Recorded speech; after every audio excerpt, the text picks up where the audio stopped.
제가 아는 분 중에 남자분인데 재혼을 하시겠다고 하면서 만나는 여성분이 두 분이 있다고 하셨습니다.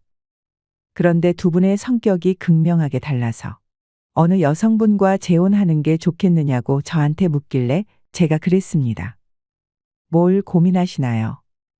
재혼은 반드시 깨질 건데 어차피 깨질 건데 그렇게 고민되시면 삼혼하시고 두 분과 다 살아보세요 했습니다. 우스갯소리처럼 넘어갔지만 저는 대부분의 재혼은 깨진다고 봅니다. 특히 이런 분 같은 심보로는 결혼을 해도 유지하기가 아주 어렵습니다. 사실 재혼을 해서 백년해로 하는 것은 쉽지 않습니다. 또 어떤 남자분은 이혼하고 혼자 사시다가 나이가 드니 병원 갈 때 너무 쓸쓸하다고 하시더군요. 혼자 병원에 가서 접수하고 검사하고 결과도 혼자 듣고 수술하러도 혼자 가고 그러다 보니 배우자가 돌봐주었으면 하는 마음이 들더랍니다. 그런데 이분이 병에 걸리셨습니다. 그래서 수술을 하고 퇴원하셨는데 여자가 유기농으로 정성스럽게 밥을 해줘야만 오래 사실 것 같더래요. 그래서 당장에 결혼할 여자가 필요하다는 겁니다. 그분 연세가 80세나 되셨는데 50대 이하 여성분을 찾으시더라고요. 그래서 제가 왜 50대 이하예요 하니까 여자가 나이 먹으면 밥을 못 해준다고 조금 있다가 내가 병수발해야 할 수도 있으니 절대 안 된다고 하셨습니다. 그러니까 한 20년 정도를 자기를 수발하려고 하면 50대 이하여야지 이러시더라고요. 아, 이건 정말 너무한다라는 생각이 들었습니다. 자기 의식주를 못 챙겨서 재혼을 하려는 이런 분들은 안 봐도 그 결혼은 깨질 확률이 높습니다. 재혼하게 될 여자분도 자기 인생이 있고 미래에 대해 꿈꾸는 게 있고 남자에게 기대하는 게 있겠지요. 의식주 때문에 배우자가 필요한 것이라면 가사도우미를 쓰는 것을 추천드리고 싶습니다. 둘이서 괴로운 것보다는 혼자서 외로운 게 낫다. 이 말에 얼마나 공감하시나요? 그래서 우리는 이혼을 합니다. 그런데 망각의 동물인 우리 인간은 외로움이 싫어서 또다시 재혼을 합니다. 요즘 재혼율이 굉장히 높은데요. 물론 이혼율도 높습니다. 재혼 삼혼을 하는 것에 대해 어떻게 생각하시나요? 판단력이 없어서 결혼하고, 인내력이 없어서 이혼하고, 기억력이 없어서 재혼한다는 말이 있습니다. 재혼 전 아무리 뜨겁게 사랑해도 헤어지는 이유는 무엇일까요? 이것을 모르고 재혼했다가 이렇게 변할 줄 몰랐어요 하며 후회해도 늦은 것입니다. 오늘은 재혼에 대한 이야기를 해볼까 합니다. 이런 분들은 재혼을 해도 깨질 확률이 높습니다. 그런 말이 있습니다. 한 직장에서 계속 다니는 것도 어렵고 한 배우자랑 백년해로 하기도 어렵다. 이런 농담이 있을 만큼 결혼을 해서 백년해로 하기란 참 쉽지 않은 일입니다. 사실 우리나라 이혼율은 세계에서 손가락 안에 듭니다. 10위 밖으로 나가 본 적이 없고 이혼율이 상당히 높습니다. 이혼율이 높으면 뭐가 또 높을까요? 재혼율이 높지요. 이혼하고 다시 새 삶을 찾는 부부들이 과연 행복할까요? 연구 결과에 따르면 초혼은 결혼한 부부 40% 정도가 10년 안에 이혼하지만 재혼은 70% 이상 이혼한다고 말합니다. 4커플 중에 3커플은 다시 이혼을 한다는 것입니다. 그래서 3혼, 4혼을 반복하는 경우도 부지기수입니다. 재혼이 초혼에 비해 이혼율이 상당히 높다는 점을 알 수 있습니다. 오늘은 재혼을 하면 안 되는 4가지 이유와 재혼 후에 이혼하는 사람 특징에 대해 말씀드리고 싶습니다. 재혼한 부부가 다시 이혼할 확률이 높은 이유. 첫 번째는 재혼 가정 구성이 복잡해지기 때문입니다. 즉, 내 자녀와 재혼 배우자의 자녀로 인한 양육권, 양육비, 위자료, 그로 인한 경제적 부담 등의 현실에 직면합니다. 또한 전 배우자와의 왕래나 만남 등에서 오는 불신감도 무시할 수 없는 부분입니다. 특히 재혼한 젊은 부부들 같은 경우 아이들이 어립니다.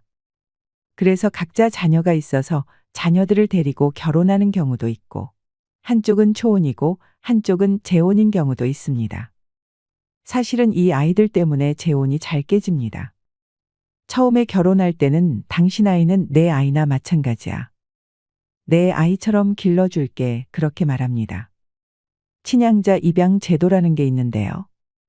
아이를 입양을 시켜서 성도 바꾸고 아이를 데려옵니다. 물론 바람직하지요. 재혼 과정에 있어서 자녀들 간의 성이 달라서 학교에서 놀림거리가 되고 이런 부분을 방지하기 위해서 친양자 제도가 들어온 거거든요. 그래서 그렇게 결혼을 했는데 어떤 문제를 가지고 다투냐 하면 한 사례를 들어보겠습니다. 재혼한 부부다 둘 다 전문직으로 굉장히 돈을 잘 벌었습니다. 부부가 강남 대치동에서 살았는데 둘 다 아이가 초등학생이었어요. 근데 아빠가 뭐가 불만이냐면 와이프가 자기가 데려온 아들한테만 신경 쓴다는 거예요. 예를 들면 자기 자식은 10만 원짜리 학원을 보내면서 내 자식은 5만 원짜리 학원을 보내고 우리 아이가 편식한다고 먹을 것도 제대로 안 해주고 옷을 사줘도 자기 아이는 3개 살 때 자기 애는 1개밖에 안 사준다는 거예요. 생계비는 똑같이 내는데 내 아이 네 아이 따지면서 내 아이들을 차별한다라고 생각하는 경우가 참 많습니다. 그것 때문에 갈등을 겪고 사실 내가 낳은 내 자식도 내가 마음에 안 들 때가 있는데 남편의 자식이나 아내의 자식이 마음에 안 들 때가 있습니다. 그런데 이 과정에서 자녀들이 반감을 갖는 경우가 있습니다. 그러면 그때 당신이 뭔데 이런 얘기가 나온다는 거예요. 심심치 않게 그러면 얼마나 상처를 받겠습니까? 내가 너의 생부생모는 아니지만 어떻게 나한테 그럴 수 있어 라는 생각이 들면서 다시는 돌아올 수 없는 감정의 골이 생기게 됩니다. 그래서 이제 폐륜적인 행동들이 나오면서 결국 아이들 때문에 이혼하게 되는 경우가 있습니다. 두 번째는 초혼에서 겪었던 갈등의 원인이나 해결책을 모른 채 전 배우자와 반대의 성향을 만나면 똑같은 지점에서 똑같이 넘어질 수 있습니다. 전 배우자와 계속 비교하며 좋았던 점은 그대로 요구하고 나쁜 점은 용서 못하는 자신만의 잣대가 결국 상대를 더 지치게 할 수 있습니다. 한번 결혼 생활에 실패해서 재혼 3혼을 하면서 인생을 보내는 분들 중에서는 혼자만의 시간을 갖고 배우자는 신경 쓰지 않으면서 혼자 하고 싶은 것을 하면서 시간을 보내는 사람들이 많습니다. 그런데 어느 날 노후에 혼자 살려고 하니 외로울 것 같고 걱정도 되고 해서 재혼이나 3혼을 생각하십니다. 특히나 자신은 혼자서 자유롭게 지내는 게 좋은데 자녀를 직접 양육하고 있는 경우에는 혼자 육아하는 것에 대한 부담을 느껴서 본인을 대신해서 내 자녀를 돌봐줄 수 있는 배우자를 찾는 것을 목적으로 하는 사람이 많습니다. 본인의 자유로운 영혼과 이혼 사유에 대한 아무런 해결책이 없으면서 개선하거나 고칠 생각 없이 내 불편함만 해결되었으면 하는 것입니다. 이렇게 이기적인 마음으로 재혼을 하면 이혼하기 쉽습니다. 특히 외롭다는 이유로 재혼을 하게 되면 90% 이상 다시 이혼한다고 합니다. 이혼한 부부에게 왜 이혼하게 되었냐고 이혼 사유를 물어보면 대부분 돌아오는 답변이 성격 차이라고 합니다. 성격 차이로 이혼한 것은 어쨌든 배우자가 나와 다른 가치관을 주장한다거나 다른 성격을 보일 때 조화롭게 맞춰나가지 못했다는 것입니다. 이는 결혼 생활을 유지하지 못하게 하는 큰 이유가 됩니다. 나의 성격에도 문제가 있기 때문에 성격을 맞춰주기 어려워서 이혼을 하게 된 경우일 수 있습니다. 그런데 보통 성격 차이로 이혼한 부부들은 본인이 문제가 있다고는 생각하지 않는 경우가 대부분입니다. 그렇게 이혼을 하고 시간이 흘러 누군가 새로운 사람을 만나서 재혼한다고 하더라도 결국 다시 성격 차이로 이혼하는 것입니다. 처음에 만남을 이어갈 때는 간도 쓸게도 모든 것을 빼줄 것처럼 하더라도 결국 시간이 흐르면 마음이 식어서 본인의 원래 나쁜 성격이 드러나게 되고 또다시 이혼을 하게 될 확률이 높아집니다. 세 번째는 두 번은 실패할 수 없다는 강한 의지가 부담이나 욕심으로 넘어가면 더 큰 집착으로 변합니다. 결혼을 잘 유지하기 위한 노력은 중요합니다. 그러나 유지의 방법은 모른 채 그저 의욕만 앞서다 보면 3번, 4번의 결혼도 같은 곳에서 넘어질 수 있음을 명심해야 합니다. 만약 전 배우자가 바람을 피워서 이혼했을 경우 배신감으로 인한 상처가 너무 커서 재혼한 배우자를 믿지 못하고 의심하는 경우가 그렇습니다. 이런 경우에는 재혼을 서두르지 말고 내 마음을 먼저 들여다보아야 합니다. 또한 전 배우자에게 복수하려는 마음에서 급하게 재혼하는 경우도 파국에 이르는 지름길입니다. 결국 자신의 쓴뿌리는 반드시 해결해야 합니다. 자신을 돌아보는 것은 너무나 아프고 보고 싶지도 인정하고 싶지도 않은 불편한 나와의 대면입니다. 그러나 두 눈을 똑바로 보고 용기를 내어 나와 소통을 해야 합니다. 이 부분을 반드시 해결해야 어느 누구와의 관계성에서도 수월하게 넘어갈 수 있습니다. 대부분의 많은 사람들이 다시 사랑에 빠지거나 재혼을 생각할 때 신중하게 결정합니다. 하지만 실제로 전 배우자와의 갈등이 다시 새로운 배우자와의 관계에서 재현되거나 반복되기 시작하며 또는 새로운 갈등을 겪게 되면서 회의와 혼란을 경험하게 되는 경우가 많습니다. 영국의 타임스라는 신문사에서 취재한 기사에 따르면 영국에서는 매년 10만 명이 재혼을 하는데 대부분의 사람들이 첫 번째 결혼보다 만족하지 못한다라고 합니다. 또한 결혼의 만족도는 초혼의 경우가 60% 가장 높고 한쪽이 재혼인 경우가 50%, 둘 다 재혼인 경우가 30%로 제일 만족하지 못한다고 합니다. 다시 결혼을 할수록 기대는 높아지고 실패하면 안 된다는 두려움 때문에 실망도 큰 것입니다. 이것만 보더라도 재혼을 했을 때는 처음 결혼했을 때보다 불행할 확률이 높습니다. 차라리 결혼 말고 연애만 하는 것도 정답일 수 있겠습니다. 아니면 친구처럼 편하게 지낼 만한 분과 여행도 다니고 맛있는 것도 먹으면서 편하게 지내는 것도 좋겠습니다. 네 번째는 돈 때문입니다. 왜 돈 때문에 이혼을 하는 걸까요? 너무 안 줘서 재혼이 깨지게 되는 경우가 많습니다. 대부분 한 번의 이혼의 경험을 거쳐서 재혼을 하게 되신 분들에게는 여러 가지 깨달은 교훈이 있습니다. 이러지 말아야 된다라는 교훈도 있지만 이것만은 내가 뺏기지 말아야 되겠다는 아집이 생기게 됩니다. 그래서 내가 아무리 돈을 많이 벌어도 재혼한 배우자한테는 돈을 계산해서 주는 경우가 많습니다. 초혼처럼 전부를 맡기는 경우는 잘 없습니다. 필요한 생활비를 무슨 계약금 주듯이 얼마를 준다라는 것입니다. 그런데 이게 문제가 아닙니다. 결혼하면 생활비로 얼마를 주겠다 약속을 해서 결혼했는데 처음에 결혼할 때 300 주다가 그 다음에 200 주다가 그러더니 당신도 벌잖아. 네 돈은 네가 써 하는 분들이 많다고 합니다. 그러면서 더럽고 치사하니 각자 돈은 각자 쓰자 하게 되고 경제적인 부분에서 초혼처럼 쉽게 합해지지 않는다라는 점에서 상당히 계산적으로 빠지게 됩니다. 돈에 관한 갈등이 시작되는 것입니다. 그래서 결국은 재혼이 돈 때문에 깨지게 되는데 여기에 또 한 가지 요인이 있습니다. 각자가 배우자 몰래 자신의 자녀들에게 돈을 빼돌립니다. 65세 정도 넘어가면 이 증상이 나오시는 것 같습니다. 내가 점점 늙어간다라는 생각이 들면 내가 남기고 갈 재산을 미리 주려고 하는 것입니다. 사실 초혼 부부는 이런 생각을 안 합니다.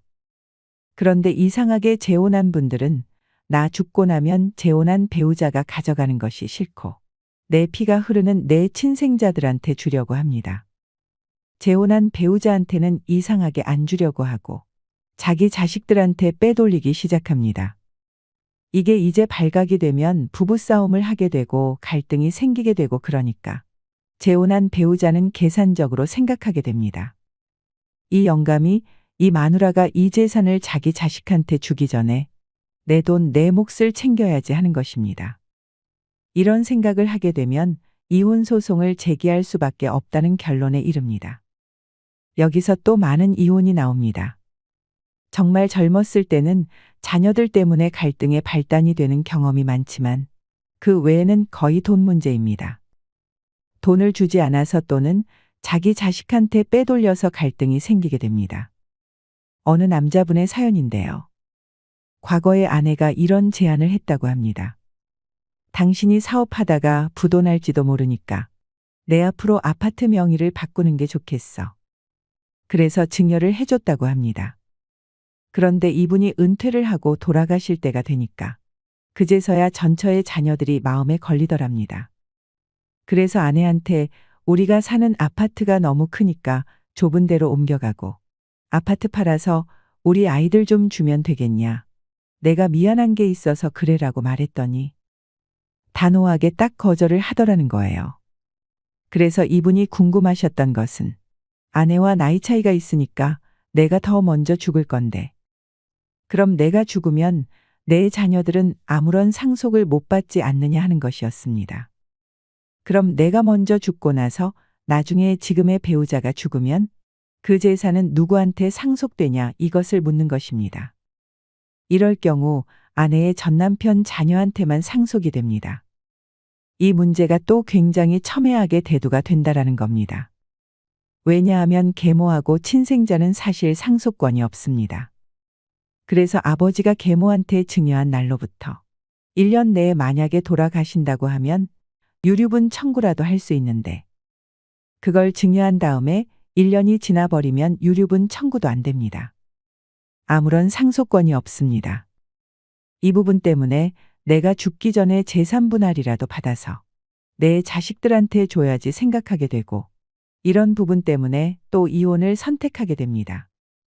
재혼 후 이혼하는 사람 특징.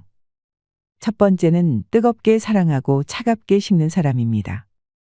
20대에 결혼해서 30대에 다시 재혼하는 경우도 많지만 압도적으로 황혼 이혼이 늘면서 황혼 재혼이 굉장히 많아졌습니다. 40대 중반 이후 50대 이후에 재혼하는 분들에게 왜 재혼하셨어요? 물으면 저를 너무 좋아해서야 합니다. 그래서 어떻게 좋아했는데요? 물으면 제가 일하는 직장에 매일같이 와서 기다리고요. 매일 집에다 데려다 주고요. 제가 회가 먹고 싶다 그러면 인천 바닷가 횟집까지 가서 사주고요. 너무 잘해줘서 그 사랑만 받아도 살 것 같았어요. 초혼에 실패해서 그 배우자한테 받은 상처가 컸는데 이 사람은 다 어루만져주고 그 상처를 치유해 줄 것 같아서 결혼했어야 합니다. 그런데 우리가 20대 때는 사랑이 뜨겁습니다. 하늘의 별도 따다 줄 것 같고 밥을 안 먹어도 살 것 같은데 나이 40, 50 넘어서 초혼에 실패하고 한 번의 상처를 겪은 분들은 사랑만 갖고 사는 건 아니라는 것을 압니다. 그래서 그 사랑이 길게 가지 않습니다. 결혼에서는 사랑이 아닌 다른 요소가 이 결혼을 유지하게 하는 경우가 많기 때문입니다. 예를 들면 자녀를 잘 기르겠다, 자녀를 성공시키겠다 그런 것도 있지만 이 사람이 성실하고 굶기지 않고 하니까 그것만으로도 만족한다. 아내가 착하고 우리 부모한테 잘하고 아이들 잘 기르고 알뜰살뜰하니까 그래 비록 예쁘고 여우짓은 안 해도 믿음직해서 산다. 이런 분들이 많습니다. 사실은 결혼 생활을 유지하는 데 있어서 한 번의 결혼을 실패한 분들이 정말 20대 때처럼 너무 뜨겁다 해서 계속 뜨거울까요? 끝까지 뜨거우면 되는데 절대 끝까지 뜨겁지 않습니다. 그래서 그런 분들은 연세에 맞는 성숙이 되지 않았을 가능성도 높습니다. 잠깐의 뜨거움, 열망과 욕망, 충동 이런 것에서 아직 벗어나지 못한 경우입니다. 재혼에서는 초혼보다 그 뜨거운 사랑이 빨리 식더라는 것이 공통된 의견입니다. 그러니까 정말 나 아니면 죽을 것 같고 온 열정을 바쳤던 사람이 재혼하고 난 이후로부터는 신부한테 너 이거밖에 못해. 너 전에 결혼도 그래서 실패했지. 이렇게 된다는 겁니다. 뜨거운 사랑에 기대서 재혼한 분들은 갑자기 하늘에서 땅으로 뚝 떨어지는 것 같은 변화를 느낀다고 합니다. 그런데 그런 상황을 겪는 배우자는 한 번의 실패가 없었더라면 노력을 더 할 텐데 이걸 계속 끌고 가봐야 결론이 어떻게 된다는 걸 알기 때문에 이혼을 좀 더 빨리 선택합니다. 그래서 너무 자신의 감정만 몰입해서 20대처럼 뜨거운 사랑을 보인다면 조금 조심하시는 게 좋다고 생각합니다. 두 번째는 신뢰가 없고 약속을 지키지 않는 사람입니다. 재혼은 초혼과 다르게 구체적인 약속을 하시는 경우가 많습니다. 거의 돈 문제입니다. 이혼의 경험이 있으신 분들은 보통 재혼하시면서 약속을 하십니다. 내가 사는 집은 어디에 마련을 하고 한 달에 생활비를 얼마를 줄 것이다. 예를 들면 200만 원, 500만 원 이렇게 줄 것이라고 합니다. 그 다음에 전처나 전 남편의 자녀가 있으면 얘들 학비는 내가 어디까지 대줄 것이고 하는 이런 약속들을 구체적으로 하십니다. 그런데 이게 미처 석 달이 안 돼서 깨진다는 것이 문제입니다. 이번 달은 내가 좀 부족하니까 당신 돈으로 우선 써 하는 순간 진짜 고민하셔야 된다고 봅니다. 그것은 시작이기 때문입니다. 물론 갑자기 환경이 어려워질 수는 있습니다. 하지만 자신이 그렇게 한 말을 지키지 못했으면서 너무 당당한 것이 포인트입니다. 그런데 이런 분들은 오히려 상대 배우자를 돈 보고 결혼한 꽃뱀 취급을 하십니다. 한 달에 200만 원, 300만 원 생활비를 준다고 하면 그거에 맞춰서 계획이라는 게 생깁니다. 여기서 부식비는 얼마 하고 관리비는 어떻게 내고 그 다음에 각자 보험 내고 그 다음에 휴대전화 요금 내고 이런 계획이라는 걸 갖고 결혼을 했는데 이게 무너진다라고 하면 애정도 식기 마련이겠죠. 석 달도 못 가서 지키지 못할 약속을 하는 사람은 신뢰하기가 어렵기 때문입니다. 재혼은 20대 때, 30대 때 뜨거운 열정으로 만나서 아무리 고생하더라도 라면 반 개씩 나눠 먹으면서 살자 하는 것과는 다릅니다. 재혼은 왜냐하면 그 조건 때문에 결혼했다가 아니라 초혼에 대한 실패 때문에 어느 정도 안정적으로 시작하고 싶었던 그 꿈이 깨지는 것입니다. 그래서 초혼처럼 못 버팁니다. 그걸 못 버틴다고 순수하지 않다 이렇게 말씀하시면 안 됩니다. 그래서 만약에 재혼을 전제하고 사소한 거라도 약속한 걸 지켜 보이지 않는다고 하면 정말 심각히 고민해 보셔야 된다는 생각이 듭니다. 세 번째는 내 자식만 생각하는 사람입니다. 먼저 각자의 자녀와의 관계를 살펴보셔야 됩니다. 인터뷰 사례를 하나 들겠습니다. 세상에요. 제 남편이요 아내가요. 자기 애들하고 사이가 좋지 않아서 한 번도 연락도 안 했거든요. 우리 재혼할 때도 결혼식 할 때도 오지도 않고요. 평소에 연락도 오지 않았어요. 그런데 갑자기 부동산이 올라서 상가 하나 팔려고 하니까 얘들이 갑자기 연락하고 찾아오고 하는 거예요. 그러니까 이 양반이 홀딱 넘어가 가지고 그동안은 정말 원수처럼 하고 말도 못 꺼내게 하더니 이 애들한테 갑자기 1억 원을 넣어주고요. 상가 팔면 반을 나눠준다고 하고 이러는 거예요. 이런 경우 자녀들 때문에 이혼하는 경우가 반 이상입니다. 차라리 내 재산이 얼만데 내가 다 쓰고 죽을 수는 없고 자녀들한테 얼마 주고 당신 자녀한테도 이렇게 주고 우리는 이것만 갖고 삽시다. 이게 더 신뢰를 가질 수 있다라는 것입니다. 이상하게 재혼하신 분들께서는 65세가 지나시면 회귀 본능처럼 내 핏줄이 통한 자녀들한테 주시려고 하십니다. 내 배우자의 재산에 대해서 내 자녀는 상속권이 없기 때문에 65세 이상이 지나면서 우리가 살고 있는 집까지 다 자기 자녀한테 준다라고 하면 이것은 내 노후 생계에 문제가 됩니다. 이런 문제 때문에 선택할 수 있는 건 이혼밖에 없습니다. 그러니까 재혼할 때 내 자녀들 신경 쓰지 마. 당신만이 최고야. 이거보다는 내 자산이 얼마인데 자녀들에게는 얼마를 줄 거고 당신하고 난 이렇게 살고 이런 계획을 밝혀주시는 분이 더 신뢰가 있는 분입니다. 재혼 3혼을 할 때 여성분과 남성분이 원하는 이성상이 다른데요. 재혼의 이유와 목적이 약간 차이가 있습니다. 여성분들이 재혼할 때는 재혼할 남자의 조건을 많이 본다고 합니다. 돈, 경제력입니다. 물론 뜨거운 사랑 때문에 재혼을 선택하는 경우도 있습니다. 이 남자와 재혼을 해서 또 다른 사랑을 꿈꾸고 가정을 이루면서 내 인생을 마무리하고 싶은 이런 욕망이 있습니다. 하지만 그렇다고 해서 남성분의 조건을 안 보는 것은 아닙니다. 대단한 부자가 아니더라도 한 달에 얼마씩 들어오고 남한테 돈 안 빌리고 살 정도의 경제력은 본다는 것입니다. 하지만 과도하게 돈돈거리는 사람은 사랑보다는 돈이 바탕일 수 있습니다. 이런 관계는 욕구가 충족되지 못하거나 돈이 없는 순간 깨지게 되므로 신중하셔야 합니다. 남자들은 밥 먹고 옷 갈아입고 세탁하고 청소해 줄 사람을 필요로 한다고 합니다. 의식주를 해결하기 위해 재혼을 하겠다 하시는 분들이 많습니다. 그리고 본인이 양육해야 될 아이가 어리다고 하면 아이를 돌볼 여자의 손길을 필요로 하는 경우가 많습니다. 이런 분은 평생 함께하고 싶은 배우자를 찾는 것이 아니라 식모를 찾는 것이나 다름없습니다.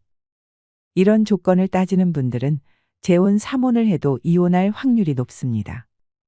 감사할 줄 알고, 미안한 줄 알고, 창피한 줄 아는 사람을 만나야 합니다. 물론 재혼 3혼을 해서도 잘 사는 분들도 있습니다. 하지만 상호조율하고 겪어내야 할 부분들이 많은 만큼 재혼을 염두에 두고 계신다면 오늘 말씀드릴 내용 잘 기억하셔서 의미 있는 만남을 이뤄가시길 바랍니다. 이상으로 시니어를 위한 모든 것 시니어 연구소였습니다.